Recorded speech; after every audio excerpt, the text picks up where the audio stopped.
Dengan ketenangan hati, pagi ini kita menyambut hari supaya diberikan welas asih, supaya kita diberikan kemampuan untuk ngomong sedulur papat kita, dan kita juga diberkahi dalam menjalani pagi hari ini.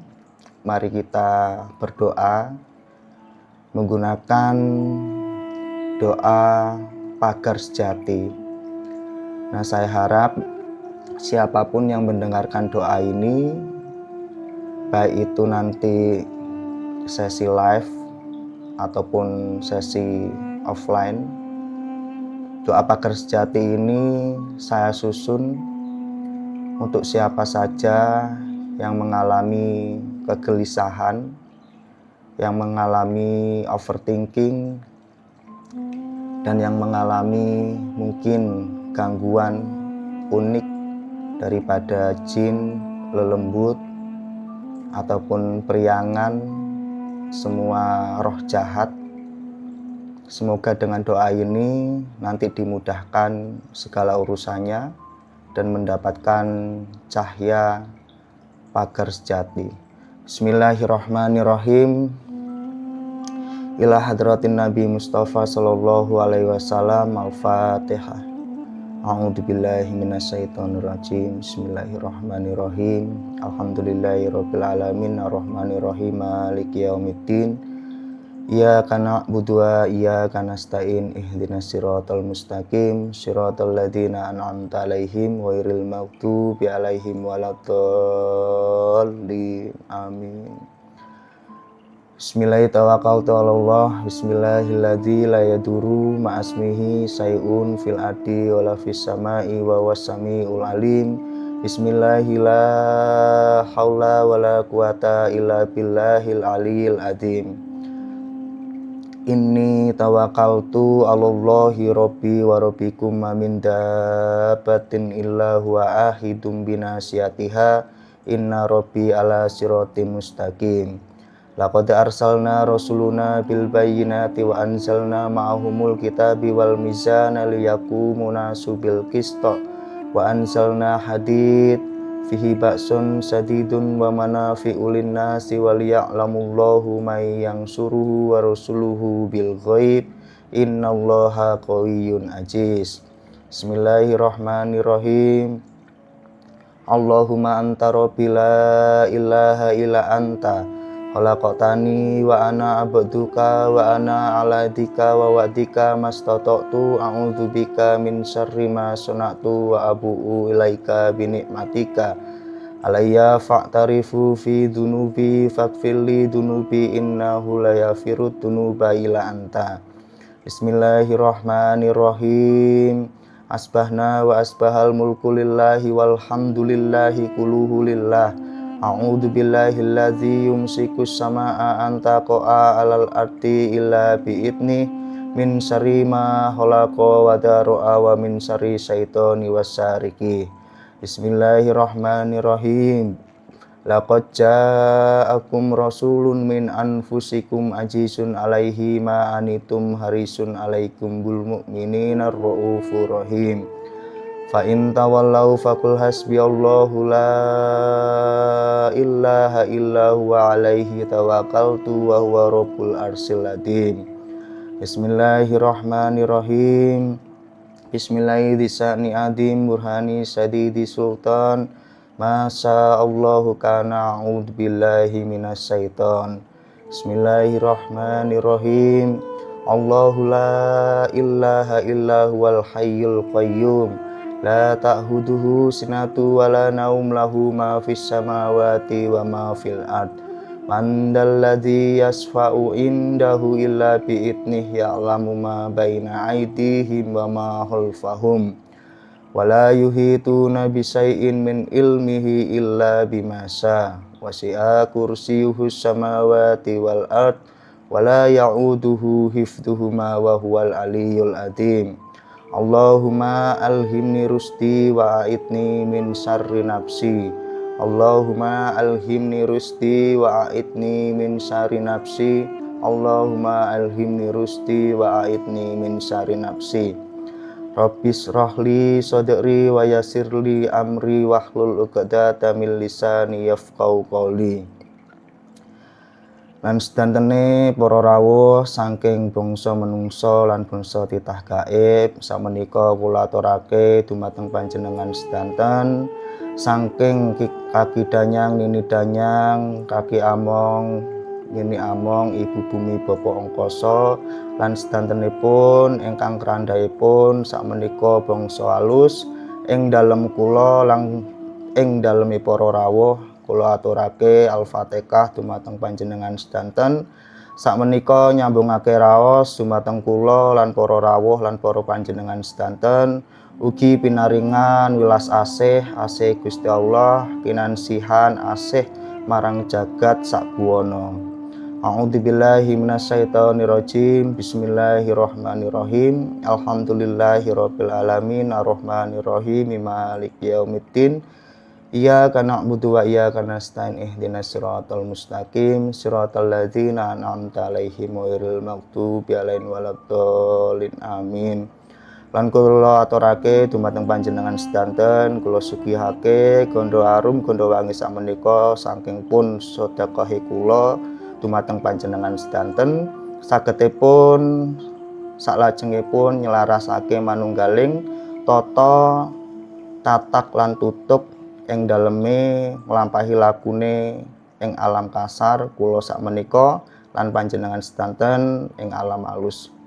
Bismillahirrahmanirrahim. Ini saya ada request materi dari satu keluarga yang memang saya bimbing, saya pandu, mudah-mudahan diberkati Gusti Allah. Kita lanjut bab pembahasan tentang ini dulu ya.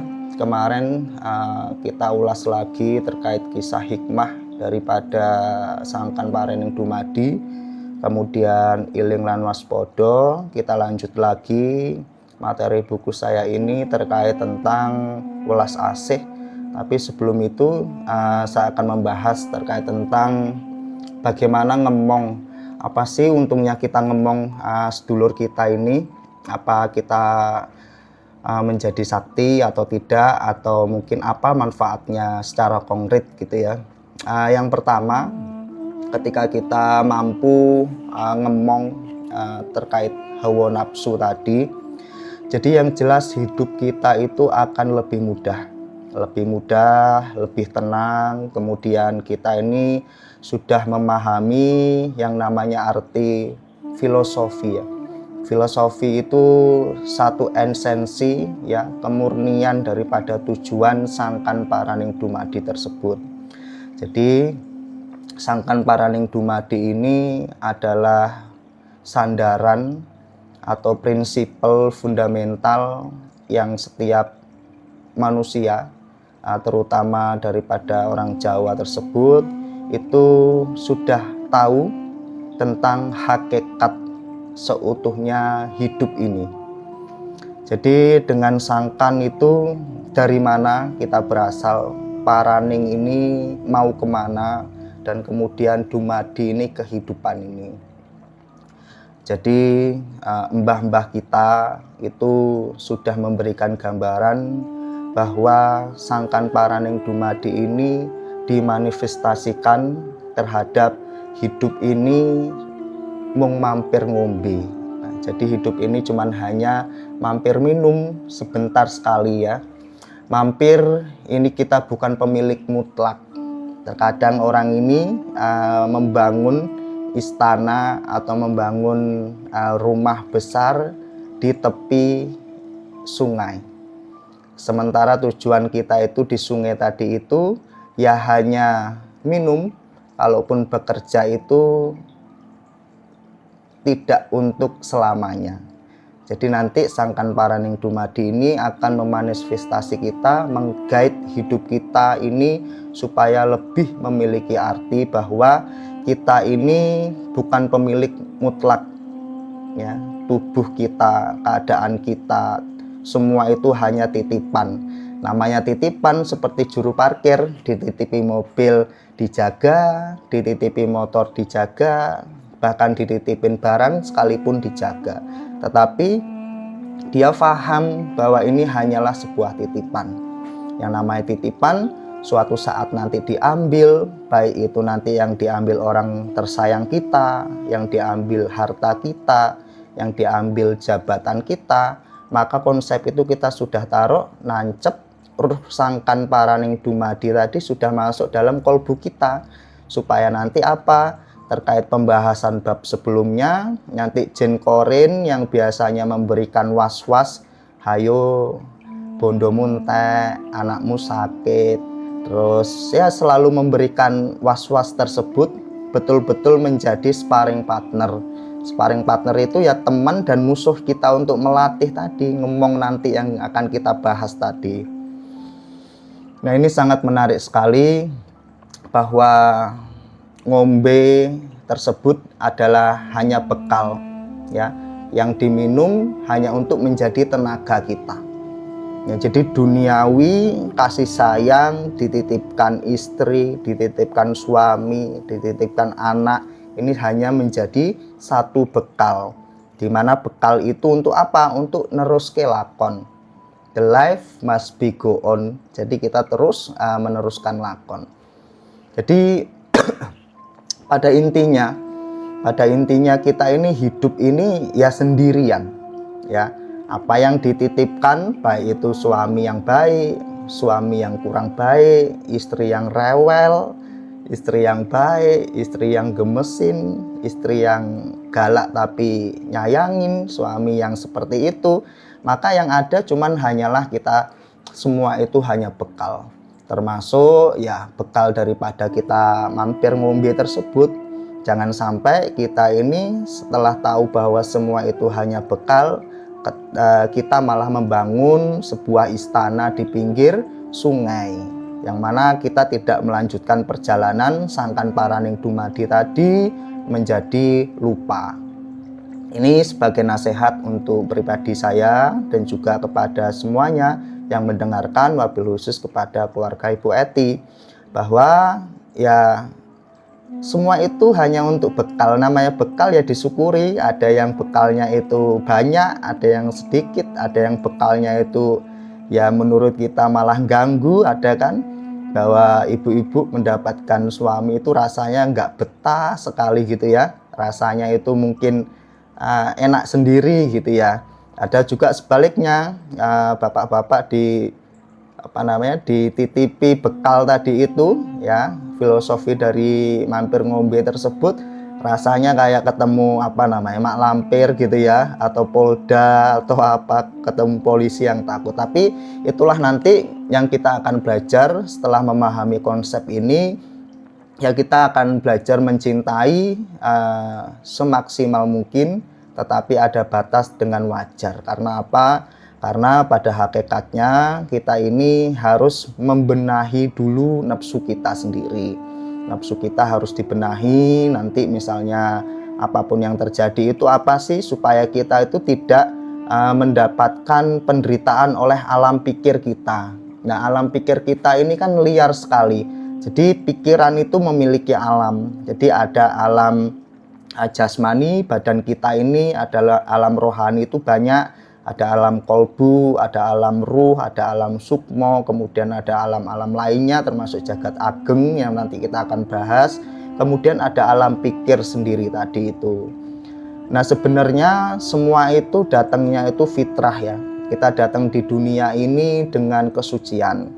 Namun dengan adanya istilahnya itu perjalanan hidup tadi, jiwa-jiwa kita yang awalnya ruh ini murni, suci, kemudian ya di dunia ini tempat yang betul-betul kotor, ya akhirnya kita menulis tinta-tinta hitam kita sendiri. Nah, tinta hitam tadi itulah yang disebabkan oleh antara koordinasi dengan jin korin ya, termasuk nanti ada iblis, setan dan lain sebagainya, yang belum menjadi simfoni, yang belum harmonis kepada nafsu kita. Nah, inilah yang membuat kita ini ada sifat baru, hasad, iri, kemudian mencari kesalahan dan lain sebagainya, atau menyalahkan diri kita sendiri. Nah, itulah nanti kita akan tata di mana Sangkan Paraning Dumadi ini menjadi tujuan yang mutlak, bukan menjadi hanya sebuah kata-kata ya. Sangkan Paraning Dumadi ini udah lahir ya kurang lebih ribuan tahun yang lalu sudahan konsep-konsep ini. Kalau kita lihat sejarah daripada wali-wali, kemudian Syekh Siti Jenar, Sunan Bonang dan lain sebagainya, itu mungkin usianya kan 600-700 tahun yang lalu, dan itu masih lebih dalam lagi. Sampai daripada penghayat Kapitayan itu sudah memiliki konsep ini ribuan tahun yang lalu.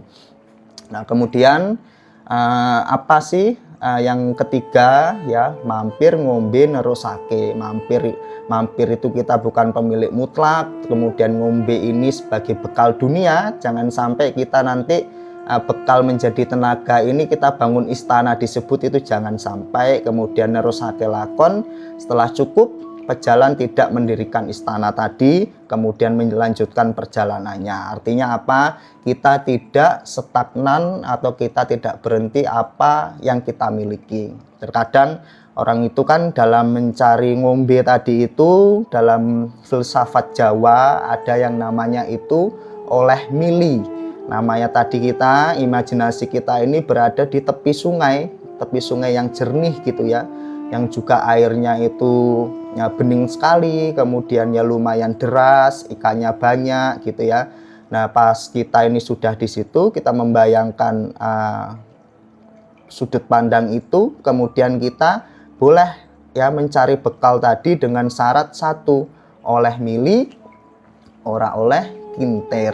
Artinya apa? Kita ini boleh cari ikannya di dalam, cari pasirnya, mencari emasnya di dalam sungai tadi, kemudian kita cari airnya dijadikan suatu produktivitas ataupun apapun lah kita gambarannya di sungai yang bening penuh dengan segalanya tersebut, boleh kita. Tapi jangan sampai kita lengah kemudian hanyut kelelep. Nah, dalam bahasa Jawa itu ada namanya kelelep.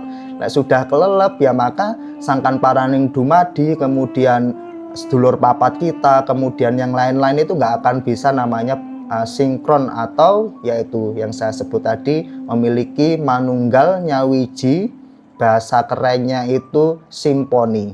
Nah, ini sudah nggak mungkin gitu rasanya. Makanya dalam nasihat orang-orang dulu, mbah-mbah kita itu ada yang namanya satu hal, yaitu apa? Yang satu hal ini sering kita lupakan, bahwa kita hidup ini harus satu ya. Yang namanya kita pegang disebut itu memayu hayuning bawono.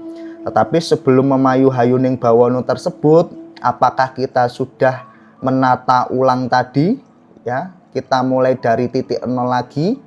Titik nol itu bukan berarti kita berangkat ya menjadi petapa dalam kondisi miskin atau apa, tidak, tetapi dalam penataan toto, tatak, dan tutuk itu apakah sudah menjadi konsep? Apakah Sangkan Paraning Dumadi ini sudah nancep ya di relung hati ya, telenge hati? Apakah sudah itu menjadi itu? Kalau belum, kita tata lagi dari nol lagi.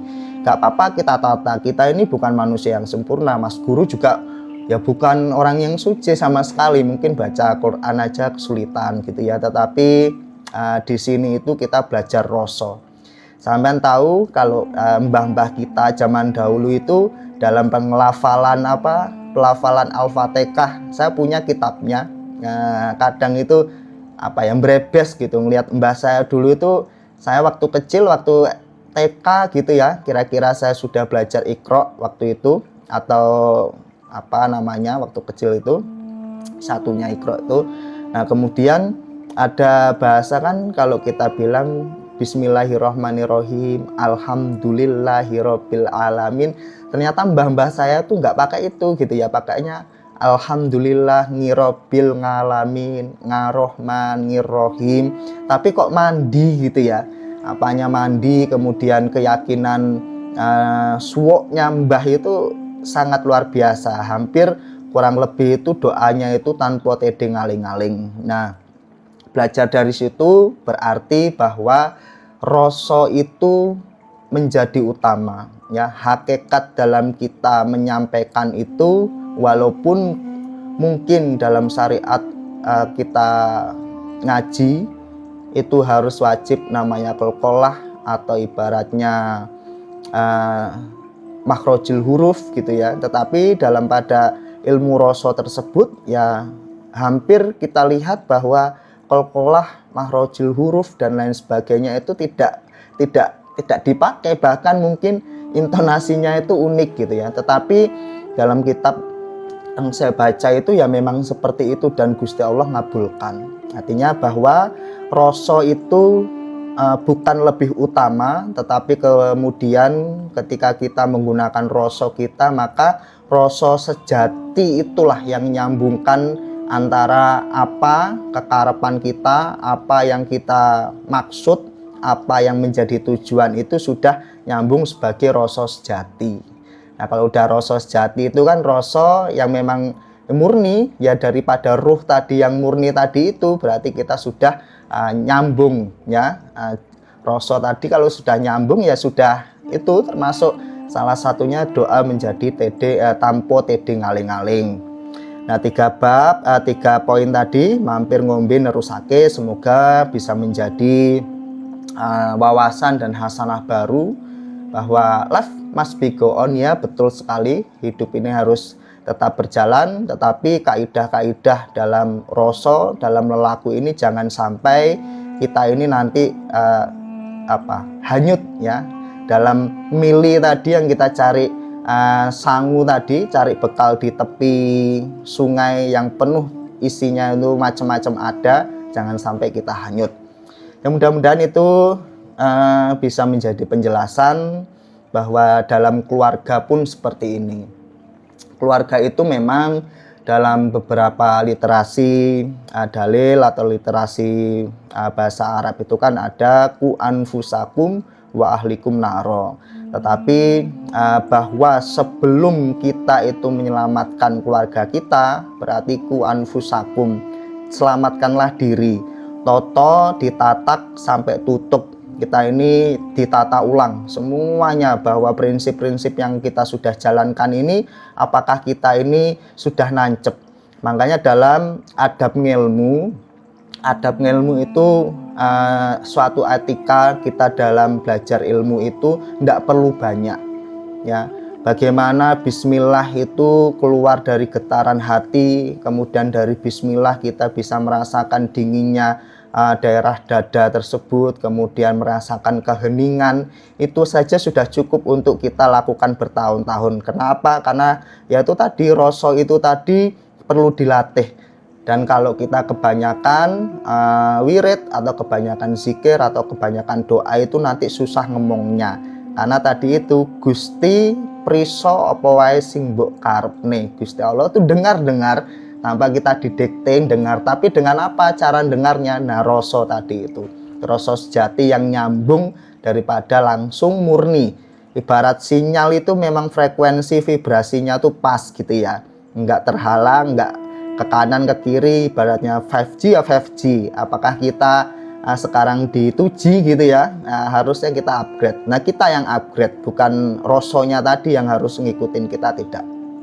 Karena lataif ya, olah rasa kafs gitu ya, kalau dalam bahasa tasawufnya itu ini sulit sekali. Karena dalam prakteknya seperti ini, sampai coba diam ya, diam saja gitu. Dalam diam itu rileks, bahwa kita merasakan, menghayati, kita jadi penghayat bagaimana nafsu kita bicara, bagaimana alam pikir kita yang liar terus ngajak ngobrol, bagaimana itu. Nah, dalam pagi ini kita coba kembali bahwa saya belajar kembali menyatu kepada cahayanya Gusti. Karena kita kan berasal dari ruh ya, kita ini percikan cahaya, bagian cahayanya dari Gusti Allah. Kita coba belajar di situ. Pelan-pelan nanti rasa itu akan terwujud sendiri, dan itu nggak mudah kalau tanpa laku. Makanya laku ini penting ya. Laku ini satu upaya kita menjadikan ilmu ini kita gunakan terus-menerus sampai akhir hayat. Itulah yang disebut laku. Makanya dalam ilmu itu akan berguna atau jadi atau jalan itu kalau sudah dilakoni, ya. Ilmu itu seperti itu kurang lebih. Makanya zikir nafas, sadar nafas, rileks, ingat nafas kita, kemudian kita lanjutkan dengan ingat Gusti di nafas kita, atau pas kita semedi suwung memahami detak jantung kita sebagai pemanggilan Gusti, penyatuan, nah itu juga boleh. Nah, artinya coba kita kita belajar lagi. Kita ini merasa baik apakah hanya indera kita, ya, jasmani kita ini baik, ternyata di dalam hati ini masih banyak sesuatu yang perlu kita emong. Bukan kita bunuh, ya, rasa amarahnya, rasa nafsunya, rasa duniawinya, rasa hewaninya itu kita tahu kok, kita sendiri yang tahu.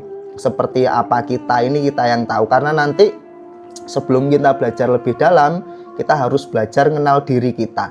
Siapa sih Mas Guru, siapa sih Ki Mujoko, siapa sih Ahmad Yani, siapa sih Bu Eti, siapa sih Mbak Siska. Sebenarnya kondisi sekarang tuh cerminannya seperti apa? Nafsu ini di los gitu, ya, atau ibaratnya di luar kendali itu kita gambarannya seperti apa.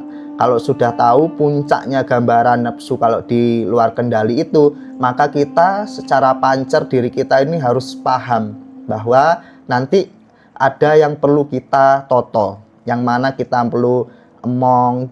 Namanya ngemong itu kayak anak kecil, kalau sampean marahin terus, sampean ini kan terus, ya enggak bisa, ya halus, ya, mulai disampaikan dengan baik, dengan afirmasi doa yang baik, amarahnya gitu, ya. Ya, jadi kurang lebih seperti itu, ya, kayak kita ngomong anak kecil, ya, ngomong anak kecil. Kita punya anak 4. Anak 4 ini yang satu ini amarahnya luar biasa, sangat suka marah gitu, ya. Namun juga menjadi pelindung sebetulnya, karena belum dimong tadi, pokoknya taunya marah. Dengan marah itu dia beranggap bahwa dia melindungi kita. Kemudian yang Supiah ini pinginya ya kaya dunianya, pokoknya nggak mau ketinggalan gitu, ya, nggak mau ketinggalan zaman. Yang Alu Amahnya ini pokoknya cepet cari uangnya, apapun caranya, gas, segala cara digaskan, ya. Kemudian Mutmainah ini yang baik-baik gitu, ya, yang dia mulai menyadari bahwa ada Supiah yang seperti itu. Nah, kurang lebih seperti itu cara kita ngomong. Nah, terkait bagaimana nanti selanjutnya, ya kita sendiri. Jadi Mas Guru nggak bisa untuk mendikte bagaimananya, tapi secara garis besar itu yaitu tadi, kita dihadapkan dengan memiliki 4 adik gitu, ya. Kalau mungkin bisa memiliki 4 anak, lebih mudah lagi kita dalam manifestasi ngomong tadi.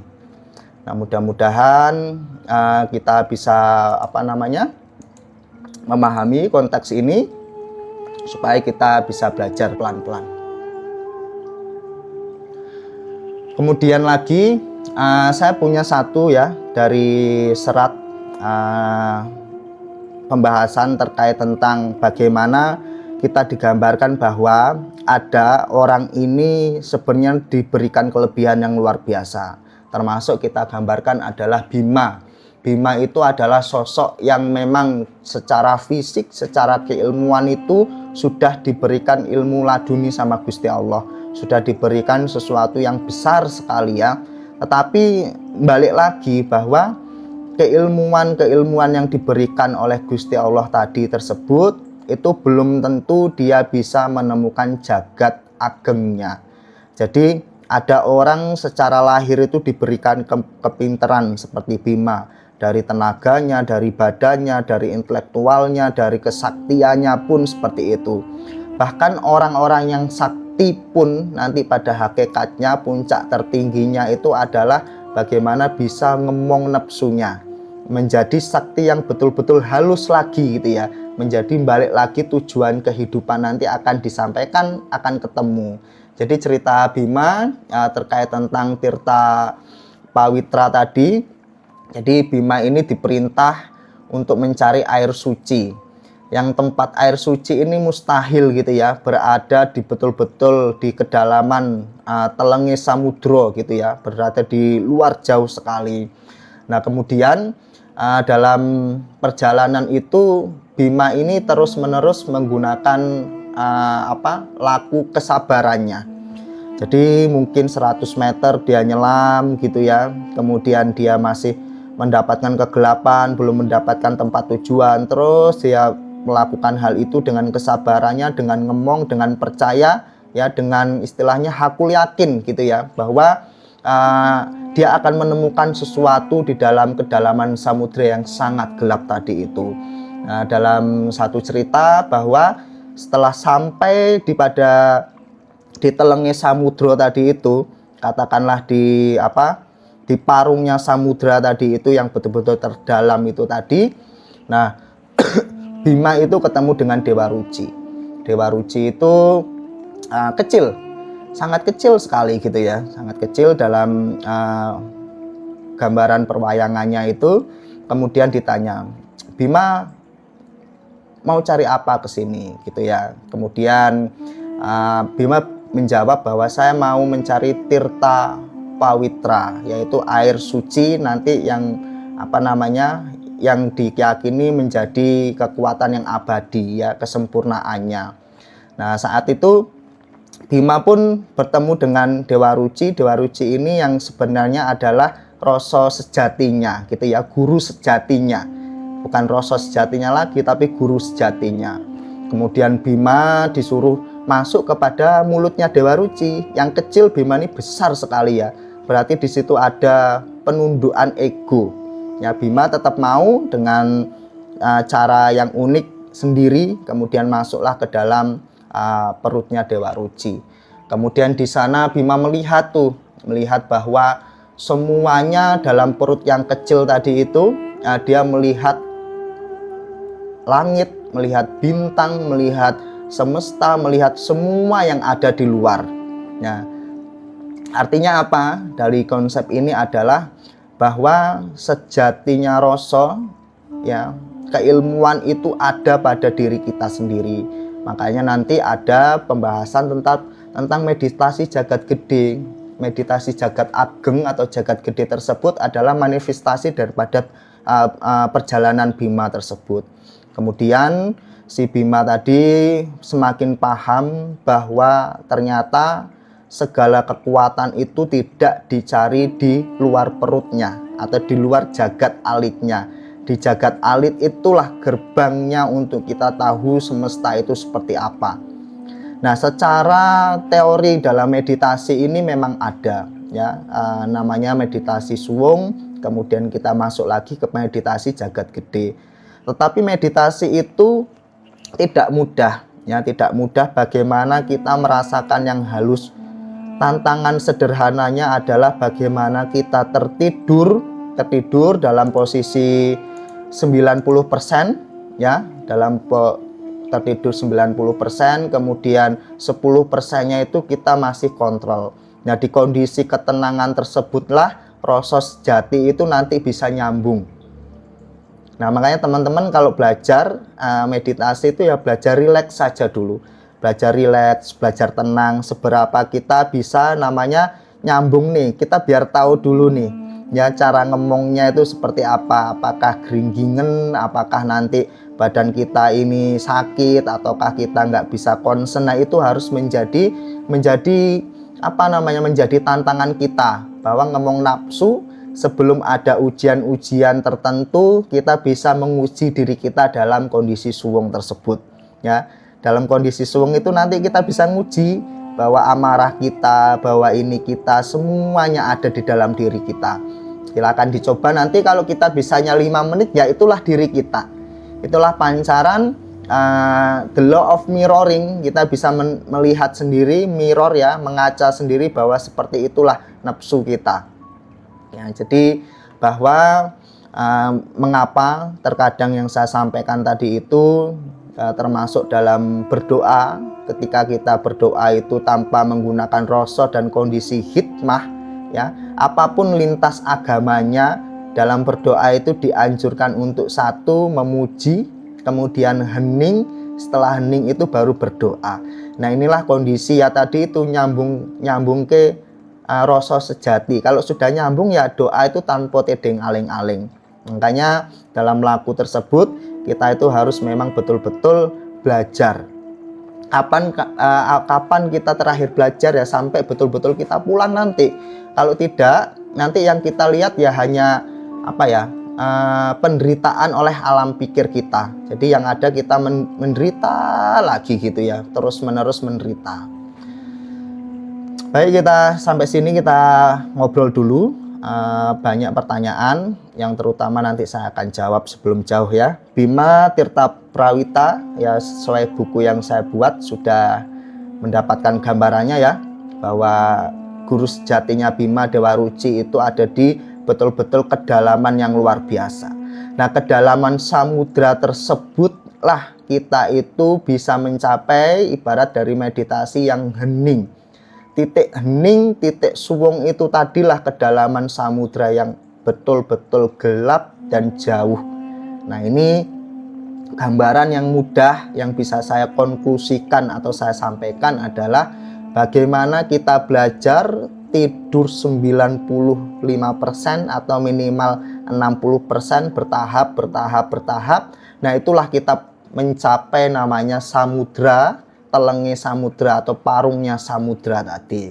Tapi kita masih kontrol karena kita menyisakan, kita tidak tidur. Nah disitulah suwung sudah mulai masuk, berarti lanjut menekung dan lanjut lagi nanti istilahnya yang terakhir adalah jagat ageng. Nah jagat ageng nanti pembahasannya sesuai babnya berurutan ya. Mungkin 2-3 hari lagi kita akan bahas, tapi saya sampaikan dikit-dikit aja. Oke, saya jawab pertanyaan dulu sedikit-sedikit. Sugeng Rahayu, Mas Cakra Bintang, Rahayu Mas Bi, Mbak Azaira, pagi Mbak, Mas Miswadi semuanya, Mbak Mama Vales dari Kediri, Tonggo Dewe iki, Mbak Unik ya, matur nuwun. Mudah-mudahan bisa ini ya membuat kita lebih belajar lagi. Kita ini kan belajar tidak menderita ya. Rasa itu ada berapa ya? Rasa itu tunggal, rasa sejati itulah rasa. Sepengetahuan dan pengalaman keilmuan saya ya. Kalau mungkin pecahannya menurut serat-serat lain atau menurut ilmu tua kejawen lain ada lain ya, mungkin bisa saja gitu ya untuk mempermudah belajar. Bu Ir matur nuwun, wassalamualaikum, monggo ngaji rasa. Nah ini sebenarnya kalau dibilang ngaji sih enggak, tapi lebih mengelola, kita mendapatkan gambaran-gambaran tertentu supaya apa? Supaya kita bisa mempermudah untuk ngolah rasa. Mas Rauf, nah ini kebetulan ada di grup belajar ya. Gimana cara meditasi bisa sampai ke Tirta Parwito Sari tadi? Ya itu tadi yang saya sudah sampaikan bahwa di dalam meditasi tersebut sebelum masuk ke sana itu kita harus belajar ngemong. Ngemong itu baik dari laku pribadi hari-hari kita. Kita mulai topong rame, dalam keramaian kita iling Gusti kita. Kemudian kita belajar lagi bagaimana istilahnya kita ini itu tadi ngemong dalam kondisi zikir nafasnya gitu ya. Lewat gerbang-gerbang yang lain dulu. Gerbang sadar nafas, zikir nafas itu. Nah itu kita bisa ngomong. Kemudian pada praktek, hakikat prakteknya adalah ketika kita meditasi tersebut kita betul-betul nyawiji ya, bahwa kalau meditasi yang ini berbeda ya. Ini meditasi manunggaling kaulolan Gusti, ini meditasi penyatuan. Meditasi penyatuan ini bagaimana kita melebur pulang dari cahaya yang kecil ini menuju cahaya yang ageng, bagaimana kita mendalami samudra tadi itu ya, samudra telengnya samudra tadi, Tirta Pawitro tadi kita belajar semakin dalam, semakin dalam, semakin dalam. Nah itu tadi. Nah itu bisa seperti itu dalam konsentrasi semakin masuk ke dalam atau semakin naik ya ke atas. Nah ini nanti silakan digunakan yang mana. Kalau nanti meditasi jagat ageng mudah menggunakan manifestasi atau ke bawah, turun ke bawah menyelami samudra itu, atau naik ke atas itu sama saja. Ya, tergantung. Kalau naik ke atas namanya mi'raj gitu ya. Kalau ke bawah itu ya mengikuti daripada cerita yang ada di Bima tadi, ketemu Dewa Ruci. Jika meditasi seperti masuk ke dalam ruangan dan tidak merasakan nafas, nah itu adalah titik hening. Nah, titik suwung di mana secara gelombang otak kita itu masuk ke alam alfa. Nah, lebih dalam ke alfa tadi itu masuk ke alam namanya mungkin delta, kemudian theta dan gamma. Gamma itu mungkin tinggal 3-5% kesadaran kita. Kita tetap ya, sekalipun kita mungkin kalau gamma tadi itu digigit ular atau digigit nyamuk atau apapun itu sudah kebas ya. Sudah kebas, tidak merasakan apa-apa dan lebih frekuensinya tuh lebih stabil.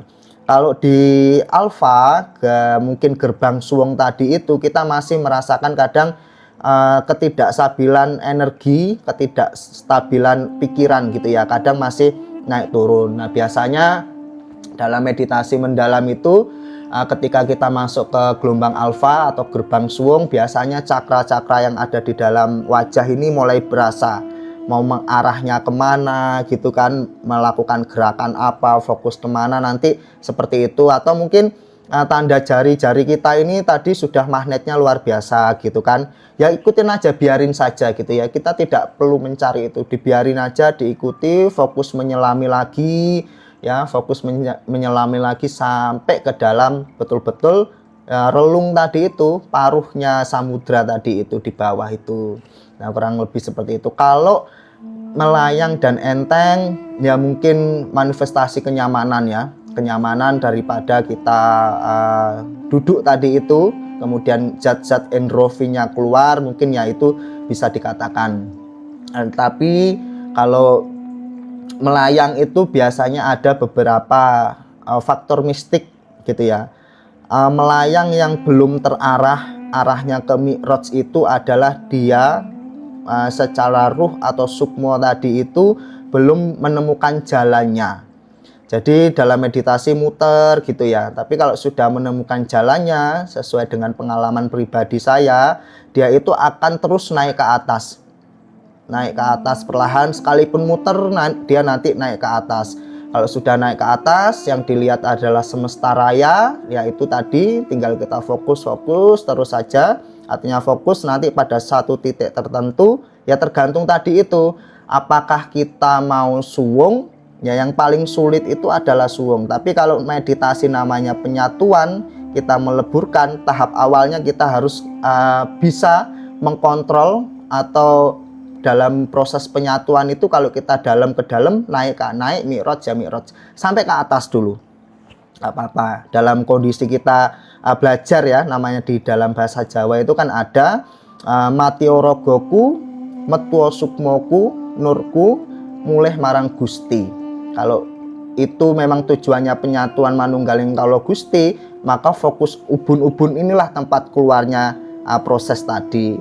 Nah, ini butuh proses, tidak mudah, tetapi yang saya sarankan ya meditasi yang sehat-sehat saja. Artinya sehat saja, meditasi yang memang betul-betul untuk mindfulness. Contoh meditasi pagi hari ini gitu ya. Meditasi hari ini itu misalnya kita menggunakan 4 gitu ya. Bahwa setiap tarikan nafas kita ucapkan ya Allah, ya Allah, ya Allah, ya Allah, aku menyerah, ditahan. Terserah mau ditahan di ubun-ubun atau di sini, itu teoritikal, nggak ada masalah. Kalau saya di ubun-ubun, aku menyerah, aku menyerah, aku menyerah, aku menyerah. Dikeluarkan lewat mulut boleh, lewat hidung boleh. Aku pasrah. Kalau saya lewat mulut ya, aku pasrah, aku pasrah, aku pasrah. Ditahan lagi, sampaikan aku meminta pertolonganmu. 4. Nah itu sehat gitu ya.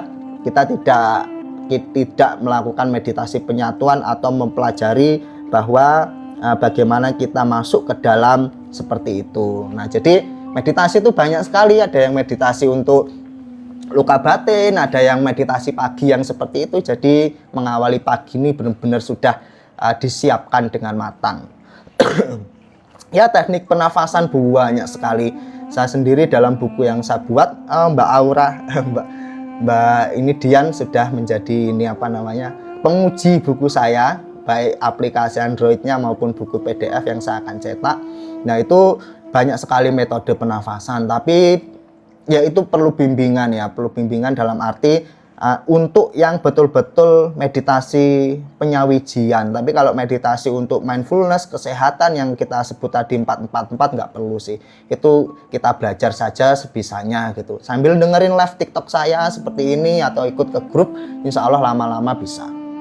Jadi balik lagi kepada materi bahwa 3 poin tersebut ya menjadi dasar kita hidup. Ini bukan kita sudah menjadi kiai atau menjadi bini sepuh atau siapapun background kita, ataupun ya yang sedang berada di jalan, yang sedang berada di ya alam-alam mungkin kondisi-kondisi yang apa ya yang masih berjuang, apapun itu ceritanya, perjuangan kalian, bahwa di dalam pembahasan Roso itu tidak ada salah dan benar, tidak ada namanya dosa, pahala. Kita tidak membahas surga neraka, tetapi membahas bagaimana kita mengolah Roso tadi tersebut.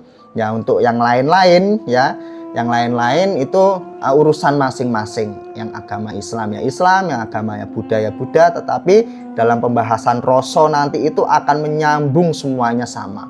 Bab keilmuan, alam halus, alam ilmu, kemudian alam ya jagat gede dan sebagai cerita tersebut itu tidak memandang agama. Saya sudah praktekkan dan saya sudah uji menurut pengalaman saya dan hasil riset observasi saya tidak memandang agama apapun untuk kita betul-betul pulang kepada yang membuat kita ya, kepada daya hidup ya. Kita ini percikan daya hidup. Jadi ada satu daya hidup yang immortal ya.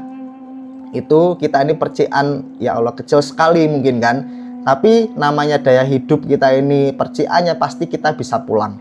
Ya kita bisa pulang sebelum mati sakjroning urip atau ya macam-macam bahasanya.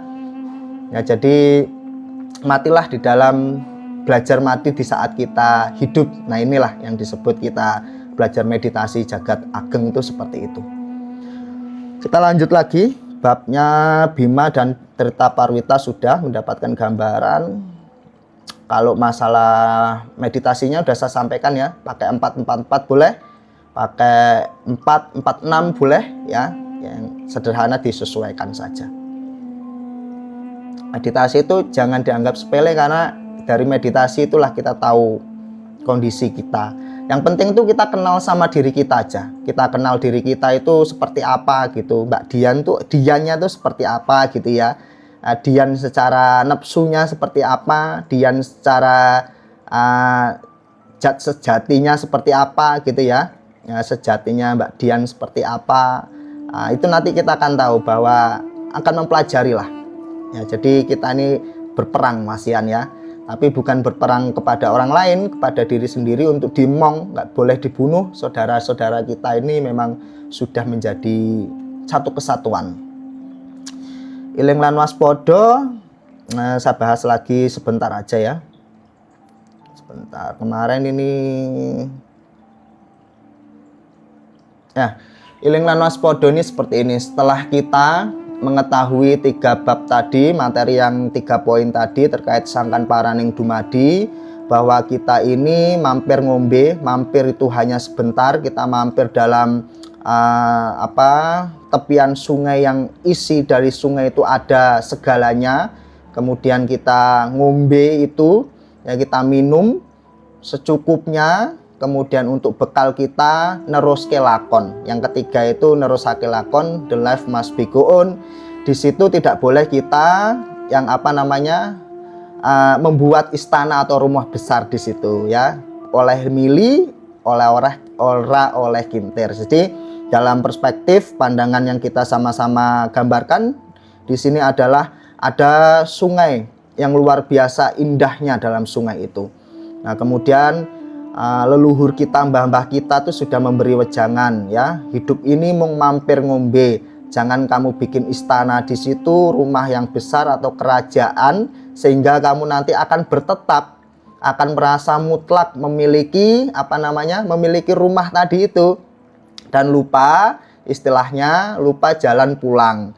Sehingga mbah-mbah kita dulu memberikan wejangan lanjutan bahwa kita boleh ya dalam berkesinambungan di dunia tadi, tapi jangan sampai kintir. Boleh milih, ikutin aja. Mau cari emas di dalam sungai boleh, cari perak boleh, cari ikannya boleh, cari airnya boleh, kemudian cari pasirnya, batunya boleh, tapi jangan sampai hanyut. Ya, kalau udah hanyut ya berarti kita nanti akan ya terus nggak lupa jalan pulang. Lali marang asale. Nah, itu tentang sangkan paraning dumadi. Kemudian kita masuk lagi, sekarang adalah iling lan waspada. Iling lan waspada ini sebuah konsep yang mudah saja harus dijelaskan. Ya, apapun yang menjadi pengiling kita terhadap sesuatu, dalam konteks ini lebih ke pengiling tentang batasan-batasan, bahwa hidup ini iling itu sebagai rem. Kalau kita gambarkan, kita ini memiliki sepeda motor atau mobil ya, yang kakinya 4 tadi itu ya, kakinya 4 gitu. Sebenarnya gambaran yang lebih dekat lagi adalah delman.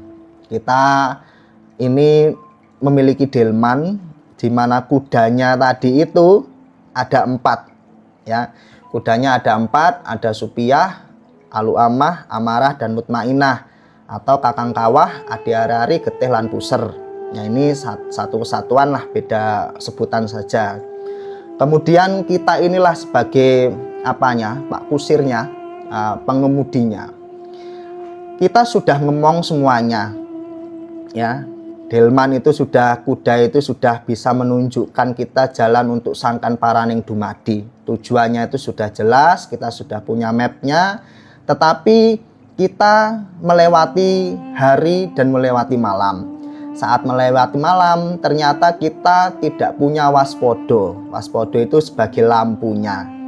Nah, ternyata kita hanya memiliki iling. Kita bisa ngerem. Kuda ini remnya berjalan dengan baik. Tetapi waspodonya tidak ada, maka kita pun tidak tahu lubang-lubang yang ada. Ya, jadi penggambaran rem dan headlamp atau lampu tersebutlah menjadikan kita iling dan waspodo. Jadi suatu saat nanti kita mulai melenceng dikit atau apa, kita langsung ada ininya, ada bordernya, langsung kita tahu, oh remnya jalan, mata kita melihat dengan jernih. Nah, itulah fungsi daripada iling dan waspodo. Maka konsepnya adalah setelah dimong bersamaan itu kita belajar iling dan waspodo. Paham ya, mudah-mudahan nggak sulit saya menjelaskan tentang bab buku yang saya buat ini. Iling itu adalah poros vertikal, mengingat yang melampaui diri lah ya. Jadi remnya itu ibaratnya kita sudah punya rem untuk tidak membiarkan kuda ini tadi melampaui batas. Kalau melampaui batas, salah satunya ya ini yang 3 sudah lurus, Mutmainah sudah baik, sudah agak lurus, Supiahnya juga sudah agak lurus, Amarahnya agak lurus. Kemudian 1 Alu Amahnya, serakahnya itu kudanya muawet gitu ya, ngiri aja pokoknya, nggak sama gitu jalannya, ya pasti akan berantakan. Makanya tidak sedikit bahwa seorang yang agung pun, yang memiliki keilmuan pun, kalau diganggu gugat masalah urusan perutnya, maka biasanya dia akan tidak terkontrol. Makanya satu daripada hal yang berat itu termasuk tentang perut. Misalnya kita punya proyek satu hal, kemudian dirusuhin orang, dan kita betul-betul, atau kita dagangan kita disaingin orang, kita nggak tahan, diuji oleh rezeki kita, atau hal apapun yang mengganggu perut, biasanya itu adalah hal yang paling berat. Nah, inilah makanya harus selaras semuanya. Oke, itu gambaran tentang iling lan waspodo. Sebenarnya kita materi ini lanjutnya sudah sesi keempat, ini keempat hari ya. Sedulur papat ya, sudah kemarin kita bahas. Sekarang tentang yang ngomong nafsu aja mungkin ya.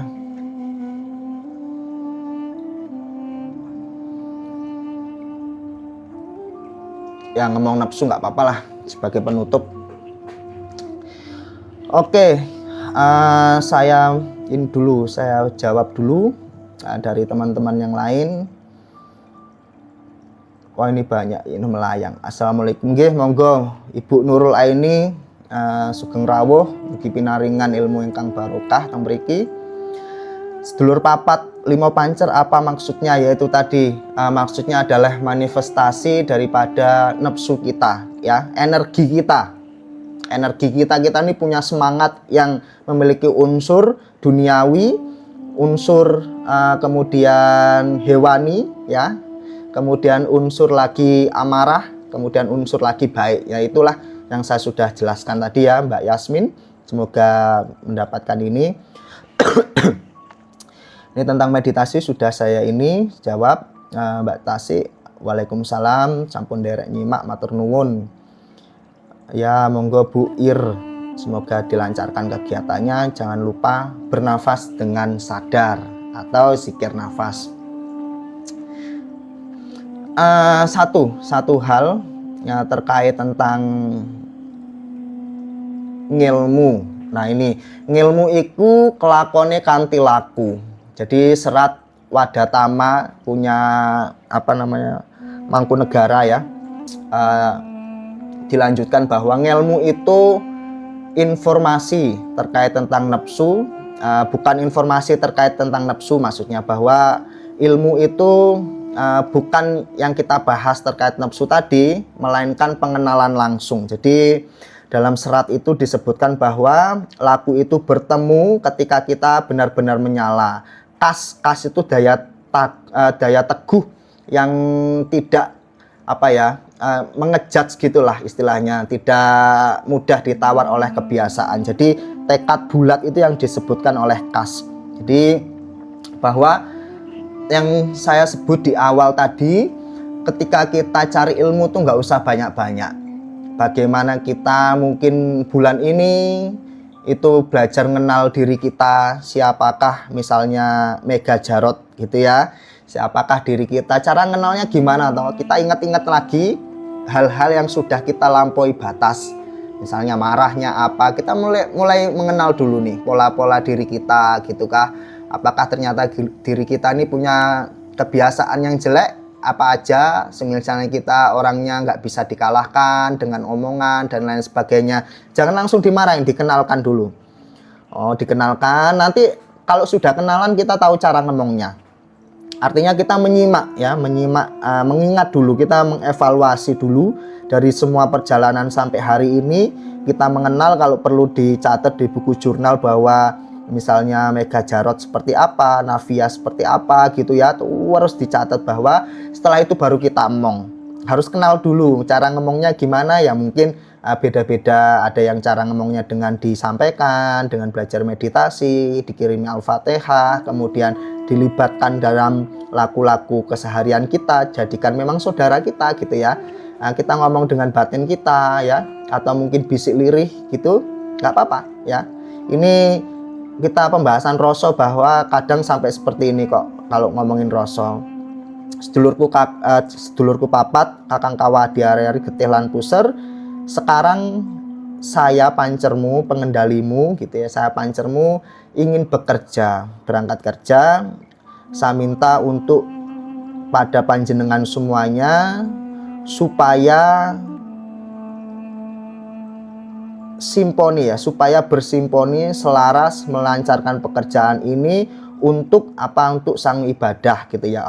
Seperti itu, pokoknya afirmasi yang baik-baik itu nggak apa-apa ya, artinya ajak dia untuk bersimponi, untuk tidak menang sendiri, untuk tetap selaras, untuk menjadi insting yang baik gitu ya. Ya misal sampaikan, assalamualaikum sedulur papat kali mau pancer, atau assalamualaikum sedulur papatku, saya mau berangkat kerja, tolong jadilah simponi yang baik, yang akur, dan berikanlah insting-insting yang baik, petunjuk-petunjuk yang baik untuk saya meneruskan laku hari ini. Ini juga boleh apapun terkait tentang afirmasi tersebut sampaikan. Yang penting kita tidak meminta doa kepada dia, menyuruh itu boleh, atau berdoalah kepada Gusti Allah Semoga kita semua ini yang ada di badan ini bisa nyawiji, bisa hidup ayem tentrem, bisa mendapatkan sesuatu yang baik hari ini. Ini juga boleh suruh dia berdoa gitu ya, nggak apa-apa, itu nggak ada masalah. Nah, jadi dalam adab ngelmu ini, ilmu itu nggak bisa sampai mendengarkan banyak ustadz, banyak yai, banyak gus, ataupun guru-guru spiritual atau guru meditasi itu. Usahakan satu yang betul-betul masuk dalam relung kolbu ya, telengi hati itu. Misalnya, dari Mas Guru Nafas Batin itu mengajak kita untuk belajar sadar nafas dan zikir nafas. Coba itu aja dulu menjadi challenge ya. Menjadi challenge itu ya 40 hari atau seumur hidup lah. Sambil nanti pasti poros dulu nih kan dengarkan TikTok lain, live lain gitu, nanti ambil ilmu yang baik-baiknya ya. Jadi nanti itu sesuai dengan ini tadi, manifestasi living ya, itu adalah sebuah tujuan gitu ya, maksud daripada kehidupan tadi. Kita ini sedang belajar, kita ini petopo, kalau dalam bahasa tasawufnya ini salik gitu ya. Kalau dalam bahasa Jawa ini petapa. Jadi ya sudah belajar lagi. Terus apalagi yang diingat dari Mas Guru ngomong misalnya, atau dari live orang Buddha gitu ya, kita ambil yang baik-baiknya. Misalnya jangan sampai alam pikiran itu ya membuat kita menderita.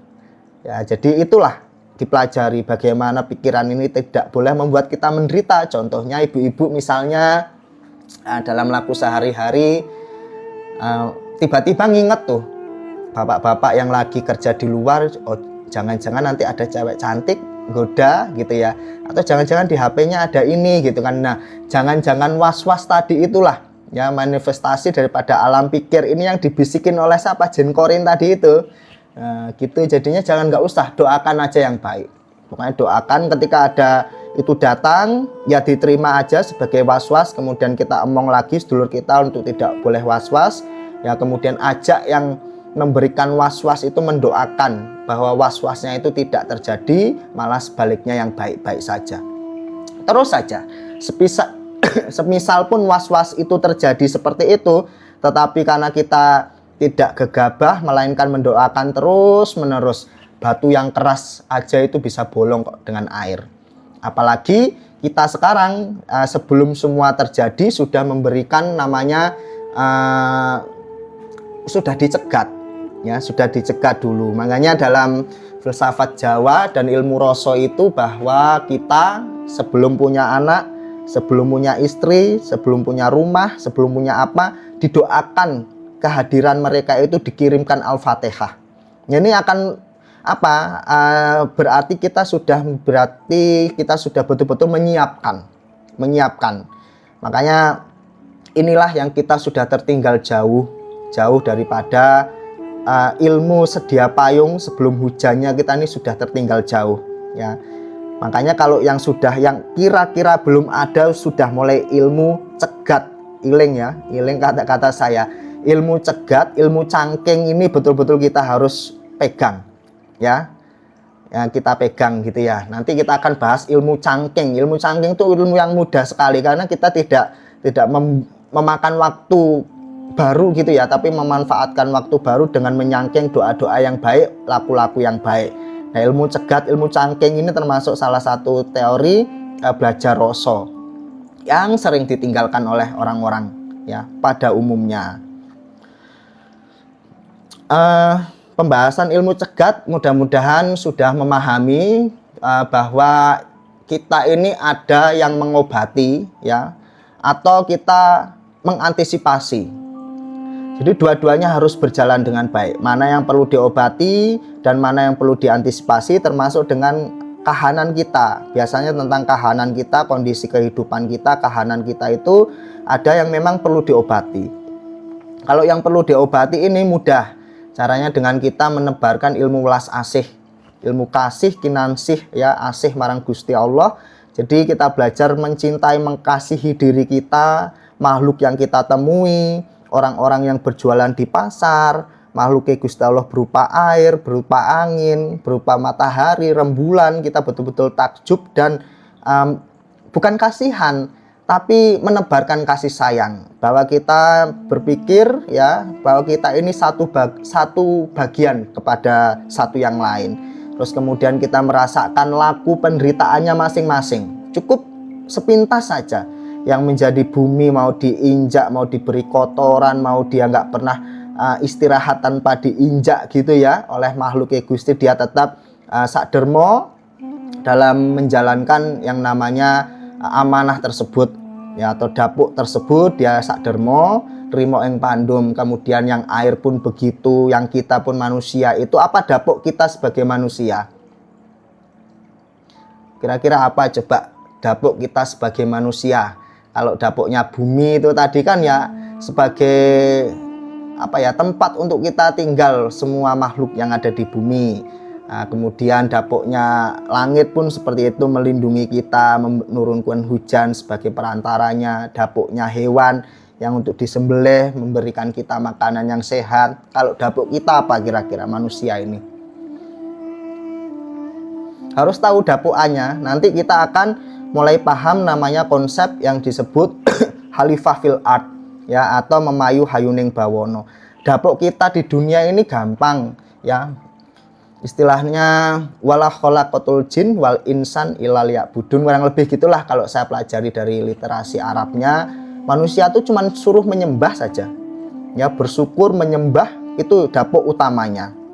Nah, jadi namanya menyembah dalam konsep rasa ini harus mencintai kepada yang membuat, kepada apa? Yang maha, yang pemilik daya sejati tadi itu ya, daya hidup yang kita sudah belajar mencintainya gitu. Ini dapuk manusia, supaya kita tuh tidak keluar dari dapuknya. Kita sudah pakai baju sangkan paraning dumadi, kemudian kita sudah pakai aksesoris yang namanya dapuk tadi itu, dan kita akan paham satu konteks lagi nanti akan dijelaskan, yaitu memayu hayuning bawono. Sudah ada semut di jalan, kiranya nanti dia takut kebunuh, mulai dipinggirkan. Kita belajar ilmunya Nabi Sulaiman gitu ya. Kemudian ada batu di jalan kiranya membahayakan, kita pinggirkan. Sudah. Dan satu hal, setelah kita melakukan segala kebaikan yang ada di kehidupan kita, satu tips dari nafas batin atau ilmu rasanya Mas Guru, yaitu selesaikan keikhlasan atau perbuatan baik itu hari itu. Jangan sampai nanti numpuk. Kalau sudah numpuk, nanti kita mendapatkan kekecewaan, nanti kita ngungkit. Nah, ini yang nggak boleh. Jadi itu pun dimong. Hari ini ya malam itu ya, kita ingat-ingat kebaikan yang kita lakukan kepada orang.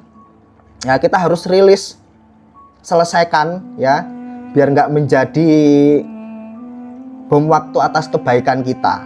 Contoh kita hari ini membantu Mbak Ragil gitu ya, anak Ragil, terus membantu ini. Jadi malam atau pas ketika membantu itu ya bilang bahwa kebaikan saya, keikhlasan ini selesai sekarang. Tidak menjadi daya ungkit ke depan. Nah gitu ya. Atau pas malam perenungan sebelum tidur selesaikan, kita minta waktu 1-2 menit kepada diri, apa yang terjadi hari itu. Nah itu kita selesaikan. Biar nggak jadi unek-unek. Nanti kalau unek-unek kita diiniin dapat masalah dikit menjadi itu tadi pemicu bom nuklir. Nah ini kan nggak boleh. Nah ini termasuk konsep rasa yang tidak dijelaskan banyak orang lah yang tidak dijelaskan, karena kalau udah jadi unek-unek nanti itu tadi konsepnya kita perlu benak neneh.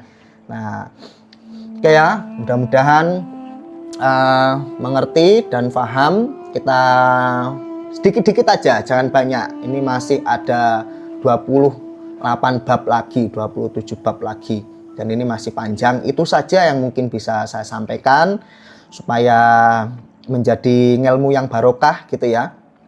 Ilmu itu diresapi, bahkan sampai gini. Bagaimana satu ilmu itu nancep, ruh ilmu tadi itu sudah menjadi laku. Laku itu apa yang kita pakai sehari-hari. Misalnya welas AC, sampean mulailah belajar welas AC. Zikir nafas. Sambil jalan mungkin ingat Tuhan kita. Gitu enggak apa-apa. Ya itulah yang saya sebut tadi nyangking. Ya. Nyegat, nyangking. Ya, cegat itu ya tadi itu yang belum ada ini dicegat semua, kirimkan doa. Kalau dia berupa dagangannya dikirimkan doa, berupa bisnis plannya dikirimkan doa, berupa anak ya kirimkan ila ruhi calon anak gitu kan, Al-Fatihah atau doa-doa yang lain. Cegat. Bukan ribet, enggak, supaya kita sudah melakukan yang maksimal ya. Dalam penataan itu kan harus toto, harus tatak, harus tutuk. Nah ini tadi, tutuk itu menjadi istilahnya jalan yang terus kita lalui sampai akhir. Nah yang sekarang itu adalah apa tadi, cangking ya. Jadi cangking itu tidak kita sulit-sulit. Misalnya kita lagi ke pasar gitu, kita cangking ilmu welas asih, laku welas asih kepada semua yang ada di pasar, udah doakan lagi gitu, merasakan penderitaannya sebentar, kemudian minta sama Gusti Allah untuk memberikan rezeki, mengasihi. Itu cangkingan kan gampang toh. Ke pasar biasanya juga pasti ke pasarnya gitu ya. Kegiatan looping yang terus menerus ya kita lakukan aja. Kemudian apalagi ya, cangkingan zikir nafas, ingat Gusti Allah. Nafas kita ini kan keluar masuk ada 40.000 kali, 30.000 sampai 40.000 kali. Coba 1%-nya aja dulu, coba 0,0 sekian persennya dulu gitu ya. Kita cangking, kan nggak membuat satu kegiatan baru kan, nyangking aja. Nyangking dalam bahasa Indonesianya cangking itu apa ya? Ada yang tahu nggak bahasa Indonesianya cangking? Membawa sekalian gitu ya. Kalau membawa, kita misalnya lagi bekerja ya, tapi kita cangking tadi itu, kita cangking zikir nafasnya, kita cangking sadar nafasnya, itu cangking. Sulit bahasa Indonesianya. Kalau bahasa Inggrisnya mungkin carry out ya, lebih mudah carry out gitu kan. Carry out itu kan ya nyangking tadi itu sekalian gitu ya, carry out gitu. Nah mungkin itu cegat, cangking, ngomong sedulur papat, ngomong nepsu, sangkan paraning dumadi sudah, ngilmu yang terakhir lakone kanthi laku. Jadi ilmu itu ya terwujud menjadi nyata kalau sudah menjadi laku. Jadi nggak ada istilahnya ilmu itu tiba-tiba masuk, tuh nggak ada. Ilmu sejati itu kalau sudah menjadi ruhnya ilmu tadi itu sudah masuk dalam kolbunya secara harfiahnya, secara materinya, kemudian lakone kanthi laku ya. Wujudnya menjadi nyata kalau sudah kita lakukan. Nah ini menjadi kita terus dalam bab ilmu itu kita nggak usah terlalu banyak tanya, kita cukup lakukan pentaskehan sekali dua kali, apakah yang disampaikan pagi hari ini sesuai dengan kepercayaannya masing-masing. Kalau cocok dilakukan ya, validasi untuk diri sendiri aja, atau pentaskehan atau pensoskehan lah ya, sokehan gitu. Kemudian setelah itu kita lihat lagi perjalanan adab ilmunya Nabi Musa kepada Nabi Khidir ya. 3 kali nggak, pokoknya syarat ikut atau mencari ilmunya Nabi Khidir sudah sampaikan, jangan bertanya. Nah tapi Nabi Musa nggak tahan lihat anak kecil di tengah lautan, kemudian ditenggelamkan malahan gitu ya perahunya, satu keluarga, kemudian ada tembok, dijatuhkan temboknya, dan sampai 3 kali lah itu ya, sampai 3 kali. Dan akhirnya Nabi Musa pun nggak tahan nanya gitu kan. Nah akhirnya tidak lulus. Artinya apa? Dalam mencari ilmu itu sedikit-sedikit saja, amati saja, lakukanlah saja. Nah ini menjadi apa ya, menjadi satu pedoman. Kalau kita banyak ilmu tapi apa istilahnya garing, nggak masuk, nanti itu akan malah menjadi apa ya, menjadi nafsu yang nanti mengendalikan. Akhirnya kita nanti merasa pintar, akhirnya kita nanti merasa betul sendiri, mencari validasi dan lain sebagainya. Nanti yang akhirnya itu yaitu tadi lakune ilmu nggak jalan ya. Ibaratnya ilmu itu kelakoni itu menjadi nyata, kanthi laku itu ya kalau sudah dilakukan ya. Jadi dikit-dikit tapi kita pegang ini. Terima kasih. Kalau tidak ada pertanyaan, kita closing. Kebetulan 7:30 saya ada kegiatan. Atau ada yang tanya-tanya dulu? Oke, saya jawab dulu ya. Mas Manifest Living, terima kasih sudah mendukung live ini dengan aktif komentar. Mas Mega Jarot, assalamualaikum derek nyimak nembe ngertos enjing niki nggih monggo. Kula insyaallah setiap pagi ya, setiap pagi hampir tiap hari atau 2 hari sekali gitu. Waalaikumsalam Mas Rajan dan Mas Nur Hasan.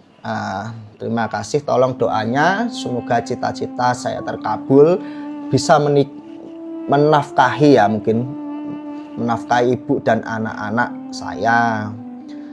Terima kasih ya, jadi semoga wujud doanya. Saya juga mendoakan kepada Mas Nur Hasan saat keluarganya diberikan ketenangan hati, diberikan rezeki engkang barokah, diberikan kemudahan, dan tetap belajar, diajak keluarganya untuk sadar nafas, zikir nafas, untuk lebih tenang, untuk tahu sejatinya hidup sangkan paraning dumadi. Jadi nanti keharmonisan keluarga ini saling saling memayuh gitu ya. Memayuh itu saling betul-betul ibaratnya merangkul ya, berpegang teguh bahwa kita ini diberikan satu waktu untuk melakukan perjalanan. Jadi harus ibaratnya dalam perjalanan itu nanti misalnya ada yang perahunya bocor ya saling ditembel gitu ya. Jangan sampai nanti di dalam samudra ombak yang besar itu nggak tahan, kemudian pingin ganti nahkoda, salah satunya itu nanti keluar ya, akhirnya perceraian. Ternyata setelah masuk itu ya, kalau ini ternyata masuk ke dalam gelombang ombak yang mungkin lebih dahsyat lagi. Selama itu masih bisa dijaga, masih bisa diemong, diperbaiki, jangan loncat dulu kepada perahu lain atau loncat daripada perahu tersebut ya. Dipastikan keluarganya supaya guyup rukun.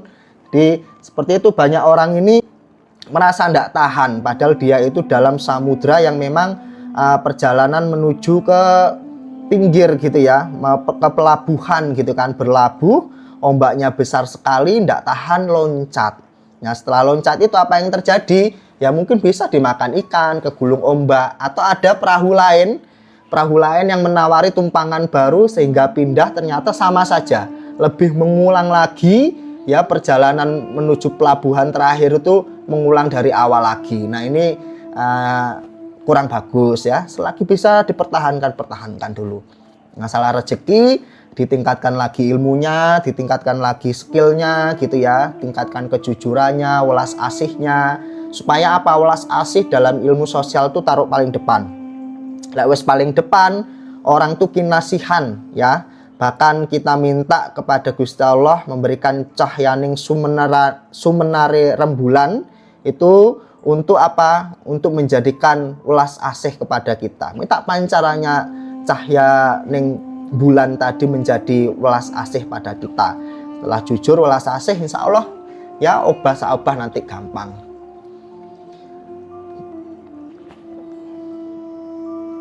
Nggih, matur nuwun. Kalau gitu tidak ada pertanyaan, ya saya doakan lagi semoga teman-teman yang memiliki keluarga apapun, saya mengingatkan lagi termasuk untuk diri saya sendiri bahwa kita ini sedang berada di dalam perahu. Perahu itu berlabuh daripada awal pelabuhan tadi untuk menuju pelabuhan akhir ya. Pelabuhan akhir tersebut itulah yang nantinya akan menjadi pelabuhan kita sangkan paraning dumadi. Nah, perjalanan ini pasti banyak godaan, entah itu petir, entah itu badai, entah itu lesus, entah itu topan, entah itu gonjangan apapun yang ada di dalamnya, maka supaya saling kuat menguatkan. Misalnya ada keluarga yang mungkin masih perlu dirangkul, ditata, rangkullah. Jangan sampai nanti dia tidak kuat memegang kendali sehingga terjebur kepada ombak yang besar tadi itu. Nah, kemudian lagi sabarlah ya, yakinlah, sabarlah sampai nanti pada akhirnya kita sampai tujuan. Jalan sampai tujuan itu tadi untuk meredakan ombak tadi itu kita gunakan keilmuan sangkan paraning dumadi, tahu dan mengerti tujuan kita gunakan welas asih, kita gunakan iling lan waspodo, dan ditambah lagi kita gunakan filsafat-filsafat tentang penyatuan ya, penyatuan sedulur papat kalimo pancer kita. Semoga sebagai penutup ini khususnya kepada para rawuh dan keluarganya Bu Eti untuk tetap saling menguatkan semuanya. Jangan merasa memiliki sesuatu yang bersifatnya titipan ini menjadi pemilik mutlak. Kita ini bukan pemilik mutlaknya. Kita ini hanya dititipi saja. Jangan sampai membuat istana di pinggir sungai tadi itu, ya, yang saya jelaskan terkait mampir ngombe itu jangan sampai. Cukup ya, oleh mili ora oleh kintir, jalani saja. Terima kasih. Kalau tidak ada pertanyaan, saya mau closing. Semoga besok kalau soft filenya ada, sampean ketik ini apa namanya, Nafas Batin di Play Store, itu ada bukunya. Cuman untuk buku yang ini sampean perlu bimbingan, takutnya nanti ini kan dalam. Tapi kalau sampean wis tatak ya nggak apa-apa, belajar dulu, sampean ketik apa Nafas Batin di Play Store. Nah, kalau Nafas Batin di Play Store sudah diketik, nanti ketemu. Nah itu cuman untuk yang ini belajar untuk murid umum bab 1 sampai bab 3. Nah, ini sebagai pondasi. Kalau sampai bab 16 itu memang ada istilahnya sedekahnya atau maharnya, itu saya jual di TikTok. Aksesnya saya cuma jual akses ya, karena jual buku offline-nya belum ada, belum jual, kemungkinan awal tahunnya. Tapi bukunya nanti berupa aplikasi Android di Play Store. Sampai pakai dulu yang versi gratis. Nanti kalau misalnya ingin belajar panduan meditasi, ada suaranya, ada video kursusnya, ya sampean boleh apa namanya untuk beli yang premium. Nah, ini kalau beli yang premium nanti sampean tinggal cek di sini. Nah, ini cuman akses loh, saya nggak ngirim apa namanya, saya nggak ngirim buku fisik ya, saya hanya ngirim aksesnya. Tapi saya sarankan untuk apa, untuk sampean belajar dulu yang gratis saja ya, Mbak, TikTok aja, belajar yang gratis dulu. Kalau memang sudah nanti cocok, sampean baru beli buku digitalnya. Ini bukunya ada, saya lampirkan, tapi coba dulu yang gratis saja. Zikir nafas diulang sedikit kula pun. Oh ya, zikir nafas pun sepah. Jadi tegese zikir napas punika, Mbak napa Bu, sak temene niku ngiling Gusti Allah lewat nafas. Dados enten tiyang niku gunakaken hu ditarik, Allah dilepas. Napa Allah nggih saged, napa mboten muni napa-napa atau tidak bunyi apa-apa, tapi merasakan hadirnya Gusti Allah dari nafas, itu saja ya. Kalau kesulitan ya yang penting hadirkan ku wujudake Gusti Allah di dalam nafas ya. Wujudake itu menghadirkan rasanya kita gitu, rasa kita terhadap rasanya kehadiratnya Gusti Allah sebagai manifestasi. Nafas ini adalah nyawa, bahwa nyawa ini, hidup ini ada yang apa, memiliki daya hidup, yaitu tadi hidup ini atau nafas ini itu ada pusatnya, yaitu yang memiliki Gusti kita. Nah, itu aja. Jadi setiap nafas kita hembuskan ini benar-benar kita diberikan kehidupan oleh yang maha hidup, oleh yang maha daya gitu ya, yang memiliki daya hidup. Oke, terima kasih semuanya, mudah-mudahan bermanfaat. Atau ada yang mau ditanya? Nggih, sami-sami ugi panjenengan sedanten, Mas Sniper Rahayu Saking Dumadi. Sampai jumpa di lain waktu ya. Kita tetap sama-sama belajar, tidak ada orang yang lebih pintar atau lebih ini, tidak. Saya juga belajar untuk diri saya sendiri ya. Semoga bermanfaat dan diingat lagi bahwa kita ini saling belajar, saling mengingatkan, kemudian saling mengasihi.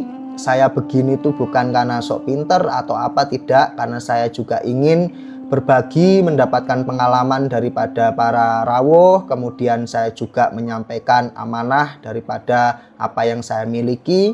Kemudian inilah bentuk kasih kinasih welas asihnya Gusti Allah. Untuk apa? Untuk saling berbagi, untuk saling berbagi pengalaman, untuk saling berbagi pengetahuan dan berbagi cerita. Nah, saya suatu hari juga mendengarkan dari teman-teman yang bercerita gantian ya. Semoga kita tetap mendapatkan welas asihnya Gusti Allah, mendapatkan rahmatnya, perlindungannya, disayangi. Kita tenggelam kepada lautan kasih ya, dan kita menyiapkan kehidupan yang baik, menjadi leluhur yang agung, meninggalkan dunia ini tanpa luka, tanpa juga beban kepada anak turun kita, dan kita mendapatkan ketenangan, kedamaian, dan cahyaning Gusti Allah di alam pepadang, di alam kelanggengan, dan di alam selanjutnya. Terima kasih. Wassalamualaikum warahmatullahi wabarakatuh. Rahayu Sagung Dumadi.